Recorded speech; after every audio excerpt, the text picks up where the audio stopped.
अभिमान के हनुमान प्रसाद के सादर प्रणाम। ए मठिया में सॉरी गलती हो गया। ए घर में केहू बाजी नर चाहे मादा। आई हो दादा कपड़ा बाया था पैटवा भी तोड़ ले भी कार है। ते कौन है इस रे? ना नीचे सलवार ना ऊपर कमीज ते कौना के बेटी है सिर्फ बदतमीज। माँ माँ माँ माँ ते हमार नकल काहे करत आरिस? का है ना हमारी माई नहीं है तो हम जब माई माई सुनते हैं ना तो थोड़ा इमोशनल खींच देते हैं। माँ माँ माँ स्वीटी कौन बड़ा घुस के आगल में मार के भगावे? बड़ा ना माता जी बेचारा घुसल बा। अच्छा अच्छा का काम बा? बात ऐसा है ना वो चौक पर हलवाई है ना चोखवा वो बोल रहा था कि आपके घर में रसोईया का जरूरत है और हम सोचे और नौकरी खींचने के लिए आ गए। का बनावेला? कच्ची पक्की के साथ है अध कच्ची का भी ट्रेनिंग जम के लिया हूँ। अद कच्ची? हाँ हाँ हाँ वही आमीन चाउमीन बर्गर पिज्जा। माँ ई रसोईया एकदम परफेक्ट बा। अच्छा अच्छा तो 5,000 रुपया महीना, खाना पीना रहना फ्री और साल में 2 सेट कपड़ा मंजूर? अरे माता जी सब मंजूर बा लेकिन 2 जड़ा अंडर बियर बढ़ा दीजिएगा। वो कहे? का है ना कि काहे से कि हमार बहुत फाटेला अंडर बियर। हाँ हाँ आओ अंदर।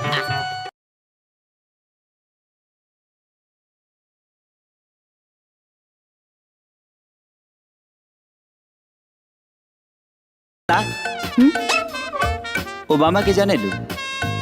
उका हमार मौसी के बेटा हवन जे हम जानी। तो जान लो वो पाकिस्तान के प्रधानमंत्री हवन। हाँ साला इंडिया में 1500 करोड़ के केहू अपन घर न बनावेला आउ 1500 करोड़ में अपन किचन बनले बा। हाँ और सुना वही किचनवा में लैट्रिनो बनल बा। खात रही जात रही खात रही जात रही। सुना हाँ सुनावा। तू अपन काम पे ध्यान दे। हाँ ढेर मत ढीला। तो एगो काम करा ला है अलुआ छीला। ए अरे अलुआ के कमाल पे चल जा। अरे माई फेर चूमे चलली प्रमोधा बछिना रवना उकर आल डोलेला उकर गाल डोलेला उनकर जो बंध के झूले ले खेसारी बाबुआना।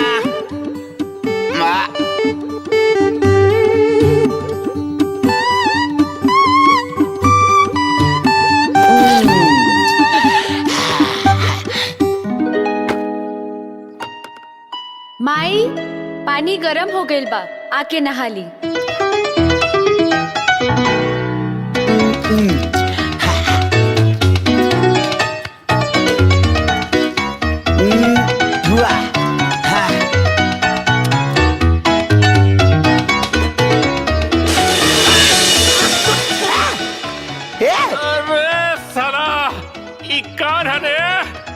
लागत साफ पानी से साफ करे के पड़ी। सवेरे सवेरे कुआं वाला पानी से नहला देलस। अरे बाप रे बाप पता नहीं कौन जानवर बा सरवाई घर में। अरे बाप रे बाप पानी डाल देलस। अरे गर्म पानी डाल देलस फिर जला देलस पूरा देह जला देलस। सरकारी बाबू का भइल? अरे कौन जानवर पल्ले बाड़ू पूरा देह जला देलस रे बाबा। बाकी भइल का?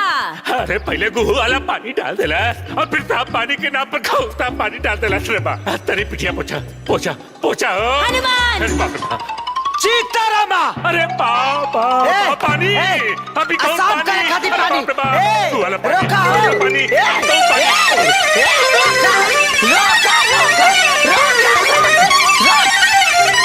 अरे बाप बड़ी तेज पर आता रे तनी धीरे धीरे लगा रहे तेल। चुप रहा। पता नहीं कोने भट्टी में जर के अइले हैं आधा कटोरा तेल का पिछवाड़ा खा गए तब वो कहता है धीरे कर। अरे इतना तेज पहले ही से जरा था और जरा तेरी कहाँ से लगा? मारा यही रहा। कैसन मेहरारू मिलल हरे। अरे अरे बाप रे बाप। भूत पिचास निकट नहीं आवा महावीर जब नाम सुनावा। भूत पिचास निकट नहीं आवा महावीर जब नाम सुनावा। ई का करता रहा? अंगलम मंगलम तंगलम कहीं भी एड्रेस में निकलती। लुच्चा लफंगन के नजर ना लगनती। यही से झाड़ फूक करंती। झट फट स्वाहा। You idiot! पेलांटी मार दिए का भाई? फिर ई सामान कहाँ से आई? माँ वो एनआरआई आदमी जे हमरा के डोनेशन देले रहिस ना, ओकरा से ही भेंट हो गइल त उहे पैसा दिले सा। बहुत अच्छा आदमी बा माँ। छे छे छे राव राव राव राव। हाय नाक दबा के का बात करता रे? बात ऐसा बादा बालकेट के जब राताना बेइज्जती होई तहा बाटा डाक से कैसे सुन सकतानी। यही से नाक बोले बानी। ए तू बीच में का टपकता रहा?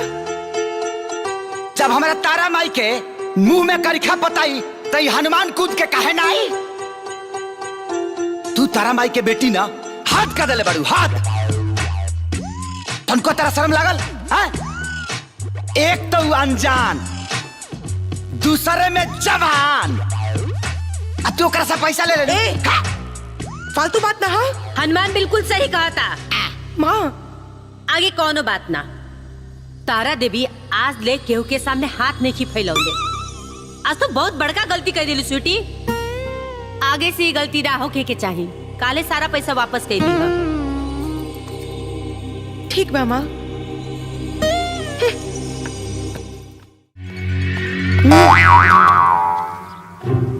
हट जा सामने से। का है ससुरारी में आइल बड़ा का? हाँ ससुरारी आइल बनी। अपना घरवाली से मिले आइल बनी। देखा उल्टे गोड़े निकल जा जेंगा आइल बड़ाऊंगा ना तो एगो सीधा हाथ बचा देव ना तो आदमी बन जीबा।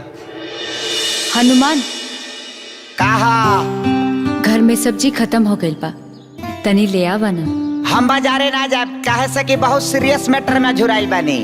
हाँ कहा इस स्वीटी का सीटा कहाँ गया भाई? हैं हम तोहरा बिना नहीं जी सकत Shyam. I love you. I love you too. किधर लगा है बे? Don't touching. हटो हटो रे हटो रे। हम कह रहे हैं जो हटा। नो साटा साटिंग नो साटा। हनुमान माई तो ये दोनों के अलगावे में लगले बड़ी।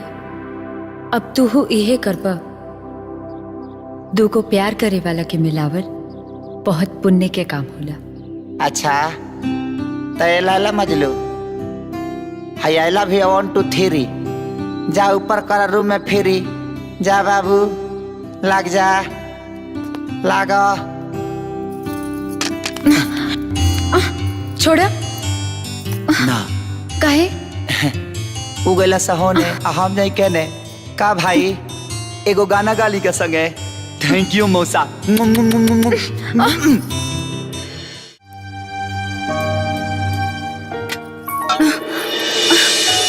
छोड़ी ना क्यों देख ली।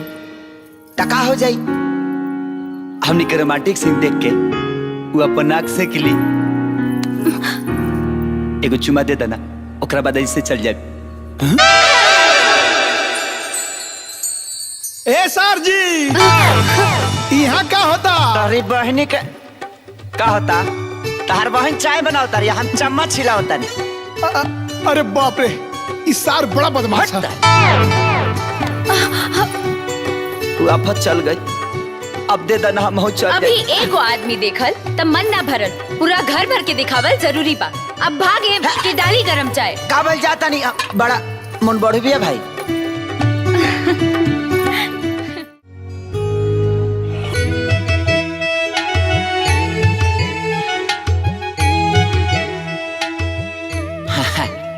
टाइम तो दोनों के ठीक है लगता ना हो भाई लोग। रात के 10:25 हो गई। हमारा मेहरारू के हमार कौनो चिंता नहीं। वो घर भर के गोड़ दबा ऑन करतिया। का भाई साड़ू भाई तार मेहरारू तो टाइम साजत हुई। आजा तारा जइए ना तहरा पक्का बीती हमारा पक्का बीता तो हम ही बुझाता नहीं। चला तनी अभी का क्या आदमी बनाओ तनी।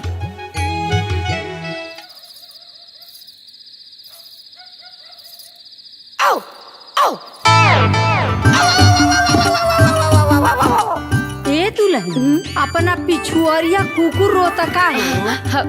जी दादी कल से ओकर तबीयत खराब बना। के हो वीर?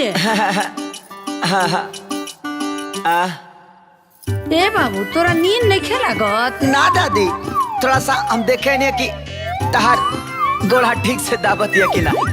ए देखा हमरा दादी के गोड़ हाथ ठीक से दबी है आ गतर गतर के दर्द निकाल के जल्दी आओ। ए दुल्हन सोता तनी पीछियो तपा दो हो। जी दादी। सब दर्द यही पर उतर ना चुपचाप सोते के हम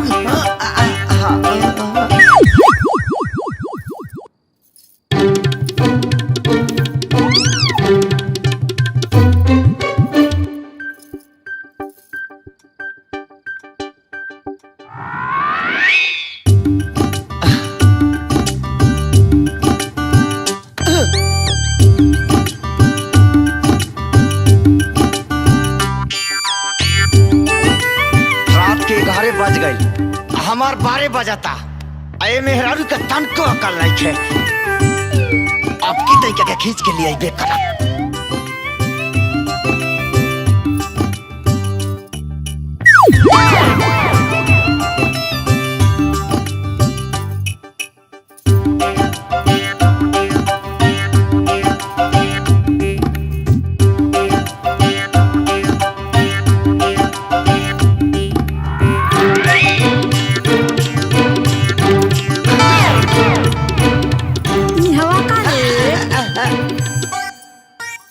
दादी की हमारा घर में बड़ा मच्छर करता लासा मच्छर वाला अगरबत्ती खो जा रही है। हमरा गोड़ावा का लग मच्छर वाला अगरबत्ती धइल बा मारे के हो गिए देबा मुझा सुतना भागे से तोर घर का दादी हमरा दादी के गोड़ दबा के सुजो दादी साहब सुजो दादी दबा के आओ आओ सुत जा बूढ़ बूढ़ सुतर मुँह आदर सुतर तो